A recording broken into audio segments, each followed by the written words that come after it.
What's up, everyone? I'm joined today by 4 Years Strong. This has been a long time coming. First and only time that I've seen you was in 2009 in that was a long time ago. Canal Club in Richmond, Virginia, along with the Swellers. Yeah, And Set Your Goals. Set Your Goals. Or Yep, that was Fireworks Gig or Life. something? Gig Yeah. Life tour. Gig Life. Or Yeah. was There that we Gig go. Afterlife? No, that was Gig Life. Okay, cool. Is there anything from that era that you either miss or don't miss whatsoever? I don't miss the like gooey, drippy T-shirt designs. Mm-hmm. Yeah, Those the can stay aesthetic there. back then was not great. Yeah. Doesn't hold up. It looks very stuck there. It's not timeless. Mm. Do I miss anything from back then? Sidekicks? Did I miss a sidekick? You know, like Yeah, the, I miss the phone Instagram. Oh. flip up. Oh, yeah. Okay. Pre social media. Yep. Yeah, I miss Yep. that. there was MySpace on there. MySpace. But that was Yeah, pretty much social media exists, but not the social media we Yeah. know now. It Which wasn't is just constant. Trying to, You had to go home and check it. Yeah. it Oh, wasn't. true. Yeah. It wasn't everything. You know, Yeah. it was the thing that was kind of happening in the Right. background. Yeah. And now it like completely encompasses everyone's life. Mm-hmm. AOL Messenger. See who's online. Yeah. Yep. I Yep. missed that little door closing. Yeah. Oh, my friend left. Yeah. Eek. Oh, yeah. Oh, man. See, look at me, like reminiscing with 4 Years Strong. Oh, yeah. Okay. Well, we've all grown up a little Yeah, bit. just since a then. little. So Analysis Paralysis came out. My favorite track off of it is How Do I Let You Go? Because I'm emo and I like the sadness of Yep, the tears. for sure. And was that song written about a specific event or a specific person? I have 2 daughters, and I tour a lot, so you know they're growing up even faster than I guess they Yeah. were for people who see their kids every single day. So it was kind of about saying goodbye to different eras of having my children. You know, like now they're 10 and 8, so you know I don't have to help them put their shoes on. I don't have to help them do all these things. They're just becoming young women more and, only more a every couple time years I go until home. they hate you. I know. So it was, just kind of fighting with the emotions of not only myself getting older, but my children getting older and saying goodbye to the little chunks of them that are younger and I don't get to see anymore. Yeah. Yeah.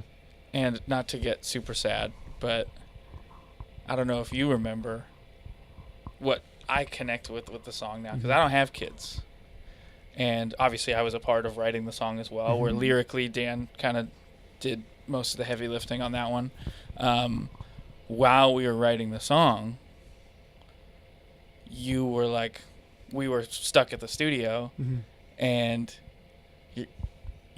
your wife was reaching out to you about Luca. Yeah. Yeah, my dog also was getting older. He's since passed away, but at the time it was Like we thought Dan was gonna have to go home to Yeah. go like say goodbye to his dog. Yeah, so it was kind of a combination of a lot of those things, just saying goodbye to, something or someone that you've had forever and you're not going to see them again, whether it's just the version of my kids or whether it's, the dog that kind of started my family with my wife. So it's just about getting yourself ready to say goodbye for something that you know is coming. Like they're still there, but how do I make sure that I get everything that I need to say, everything I need to do so that I feel fulfilled that I did all those things out before the time comes. So the song really is as sad as it sounds. Yeah. My mind just went like, oh God. Yeah. Yeah. Okay. Well, that really resonates. Thank you for elaborating on that. Which, I guess, because my second question was going to be about Sucks to Fall in Love, and I was wondering if maybe they're related because Unrelated. They're That was more of an Al heavy lifting song. Well, really just the start of the song. Yeah. And to be honest, The seed of the song. that one doesn't really have I don't want to say a real story, because I think everyone can relate to being in a relationship at some point in their life where you like feel strong feelings even though it's not right and it's not good and you know that it's not going to end well. but it wasn't really about a specific thing, more like a general sense of that feeling that someone has felt in their life. Like, my wife was bummed when she heard that song because I am a happily married man. Yep. But it's kind of double, because it doesn't suck to be in a shitty relationship. It just sucks to fall in love. You're still in love with that person. It's tongue in cheek within itself, because you're in love with that person, you love that person, and sometimes it just sucks that you love them so much. Yeah, and to me, not every song we've ever written, and a lot of my favorite songs ever written, not everything is always like deeply personal, in a sense of like sometimes it can be more narrative about situations you've seen people you love go through and things like that, or things that you felt in the past. It's not like, it's so that song is a little bit more like not about something as nearly as specific. It's not a specific situation, but it's definitely like a specific feeling that everybody knows a little bit of, and that's kind of what we latched onto and wrote the song about. Yep. Okay. That makes sense.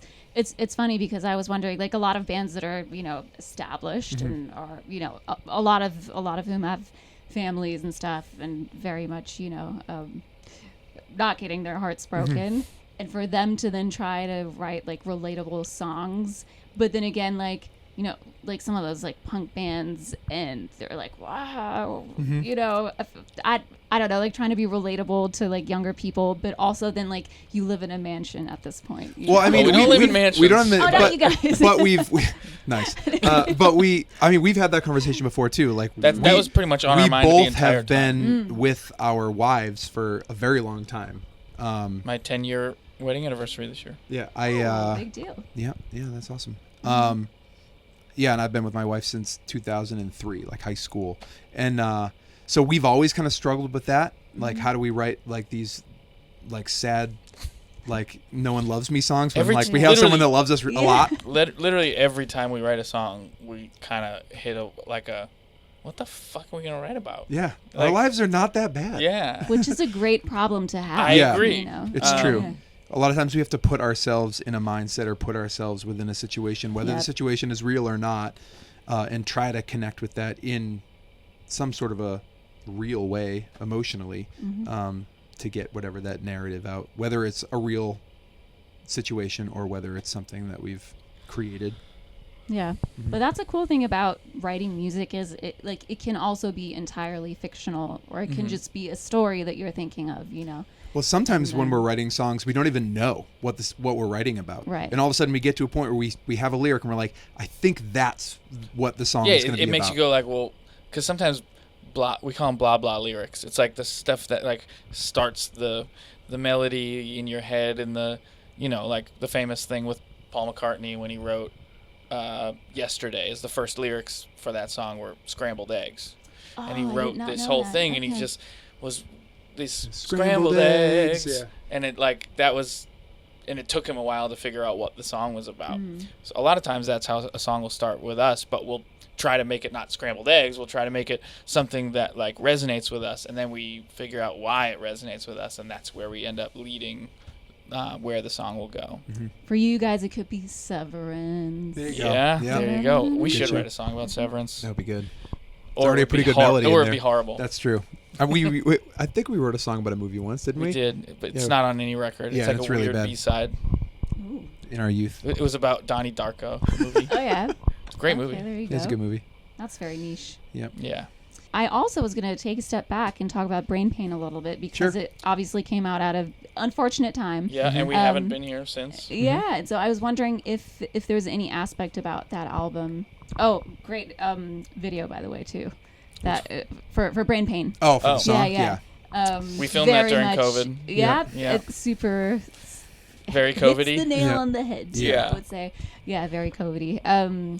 No, if there's an aspect of that about that record or a specific song or something that you didn't get to promote in the way that you want it. The whole thing? Yeah, the whole album, really. I mean, we that record was such a special thing for us, because it was the first time that not the first time, but we really tried to find ourselves in that record with where we are now as a band, as grown men. Yeah, we've been around for so long at this point. I think there's like, whether it's real or something we've fabricated it, like in our heads, but like we feel like there's an expectation of who we're supposed to be, and sometimes we don't necessarily connect with that expectation. Yeah. So we were really trying to like, okay, how do we be 4 Years Strong, but a version of it that we like as fans of music. As thinking of our Venn diagram, we've got like what 4 Years Strong is, what we want to be, and what's in the middle there. Yeah.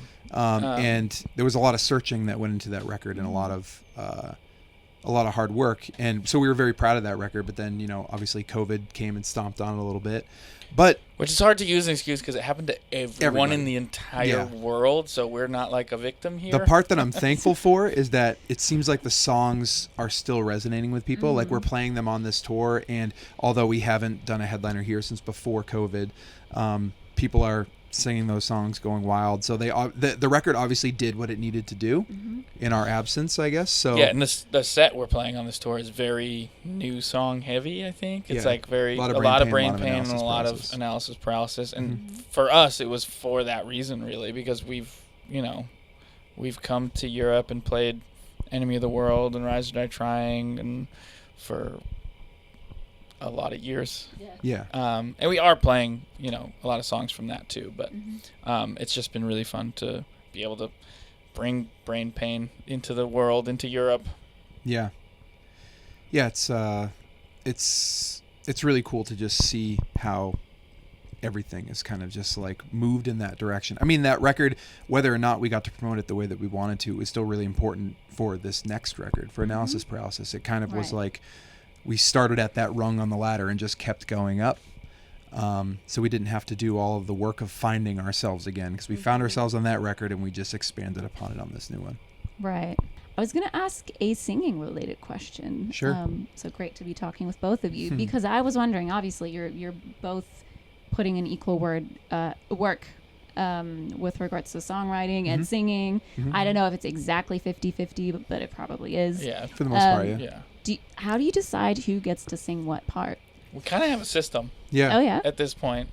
Yeah. We break up the song in a way that makes sense. Like we literally put it in a computer and we go bold, not bold, bold, not bold, and we just go through. And then the way we kind of set it up is... There's some soft rules. Like if one person starts the song, the other person will start the chorus. Okay. We try to keep it Very fair. democratic. Because and then if somebody started the last song, the next person starts this song. Yeah. So it kind of just shakes out the way that it shakes out. Yeah. Following soft rules. It doesn't always apply because sometimes just like the way phonetically or something the lyrics happen, it just makes more sense for one person to do a couple things in a row. Yeah, we try not to have it be too confusing. We used to do not even for other people, but for us. Yeah. We used to make it way too confusing, and it would go like within lyrics would change, like within the middle of a sentence would change from one person to the other. But now we would also be singing the harmony, so I'd have to change from melody into harmony in the middle of a line. That still kind of happens. Yeah. But How do you not get lost? Like in honestly, I don't even. We do get lost at the beginning. Like trying because the way we write songs now, we never play them until it's time to go out on tour. Like, especially with this last record, them in the studio, we didn't play them as a band ever. We kind of like wrote them, like me and Dan wrote them, and then we recorded them, and so we never like played them, as a band in a room together before the songs existed. So when it came to play them live, it is really hard to figure out like, wait, what do you sing? Well, we literally pull up Spotify and we're like, But the problem is that now I feel like we're sounding more and more alike as we get older, so it's even harder for us to be like, I don't know who's singing this. Oh my God. Yeah. Wow. Keeps you on your toes. It does. For sure. Was there ever like a thing where you were arguing, like one of you really wanted to sing that one line and then you had to flip a coin or something? Yeah. Or I can't remember any offhand. Yeah, I can't remember. But it's definitely happened. Yeah, and when you say like arguing, it's usually like, I want to do it. Oh, whatever, just do it. Yeah. Like we don't really get too heated about it. Usually it's particularly if someone wrote something. If they were the like ones that like came up with this idea that they're really excited about, they want to be able to do it. Because other than that would upset me if I wrote something that I was super proud of and then like someone else gets to sing it. I mean, it's not too bad because it's still us. It's still like it's not. I don't know. It doesn't really feel definitely that way. times that it happens. Yeah. and same with, it happens with guitar riffs too. Like, but I like that playing that part. But at the end of the day, it doesn't matter. Honestly, we don't even really decide who plays what in the studio. That comes more when we're starting to play them, and I'm like, I am having trouble singing this and playing this at the same time. You take the lead in this part, I'll play the rhythm. Right. You know, sometimes I do think like that. Overall, for whatever reason, like, you play more rhythm these days, and I play more of the live stuff. I don't know. I mean, lead stuff. Especially when it comes to like the ambient, like twinkly things. Yep. Yeah. Well, I'm the ambient twinkly guy. Mm-hmm. Yeah. Got it. Well, that started too. It's not as much the case anymore, but that started a while ago too, because you had more like pedals. Yeah, that's true. My whole thing was I didn't want to have pedals. Right. Now I have to have pedals, but whatever. Yeah. Travel lightly. Mm-hmm. Got it. I was saying, like, arguing about stuff. Mm-hmm. We do plenty of that. I'm sure. I heard something very funny that you said about, like, collectively hating on one person, like alternating on who you're gonna hate, and then you bond together over hating on someone. Mm-hmm. Yep. That was pretty funny. Yep. But so I was talking to State Champs yesterday, and we got into the subject of, like, therapy for bands, and how, like, I'm like, that is such an amazing business idea to, like, get people together to just, like, talk, because you had this really difficult moment in 2011, I believe it was. Yeah. And do you think that would have solved your issues if you were just I can't help but picture it turning out like some kind of monster. Exactly. I was thinking the same Which thing. just looked like it wouldn't have been helpful at all. Do you know what he's talking about? Some kind of monster? The Metallica documentary where they brought a therapist into the studio? It was referenced. Yeah. I don't know. I feel like I think the best thing for us was to kind of just separate for an amount of time, because... Which we did. We, like, basically broke up. Like, I think Dan and I had a conversation on the phone where we'd be like, all right, fuck this. I guess we're done. Yeah. And then we didn't speak to each other for like a year. Yeah. But what was good about that is, I mean, we've been together. We grew up together. We started touring right pretty much out of high school, and we're together through the whole thing. So we didn't really We've definitely spent more time together than with our wives. Oh, yeah, for sure. Absolutely. But I think we just needed time to do our own little bit of growing up, you know, kind of be home, be with our wives, get dogs, do all the, like, normal people things that you do when you start growing up. And then it kind of gave us a little bit more of a perspective, and, you know, and to see what it's like on the other side. Like, I think I can speak for myself, and I think for you too, that, like, we definitely realized trying to get, like, regular jobs and shit, we were like, wait, we had something kind of cool that was way better than any of this. Yeah. So when the opportunity to be like, maybe we should try writing music again, I think we were all just like, yes, let's do it. Well, you called me. I was working at a job, and I just got a call from Alan. First time I talked to him in like a year, and he was like, should we try to write music? And I quit the job that day. I was like, I quit. That's what I heard. Yeah. Yeah. Well, that's the end of that, I guess. Yeah. That was it. Goodbye, normal life. Forever. So I guess we didn't need a therapist because we're still here somehow. But I was congratulating myself on the business idea of, like, band therapy. Yeah. Band therapy. Hello. It could definitely help a lot of bands. I think that's one thing that we've kind of learned over time is anytime we have issues, usually they're solved just by talking. It's by talking it out. Yeah. Which is very difficult if you're, like, coming, you know, like, just out of high school. So like, you need to. It's also very difficult if you're from Massachusetts and you've just been bred to be passive aggressive. Yeah, keep your pain in for as long as you can, and then go die. Yeah.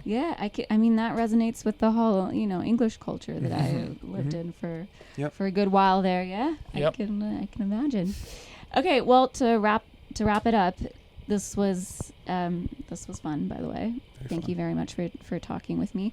I was gonna do, like, the shitty reporter move that usually that women are subjected to on the red carpet when they're like, oh, so what are you wearing? And, you know, and so with you, I feel like beards would be a thing that we could talk about. Like, who's the most, you know, precious about their beard? Is there oil involved? Like, tell me about your routine. I brush it. I do brush it every morning. Sometimes it I feels have a really nice good. Yeah, I have a brush. brush.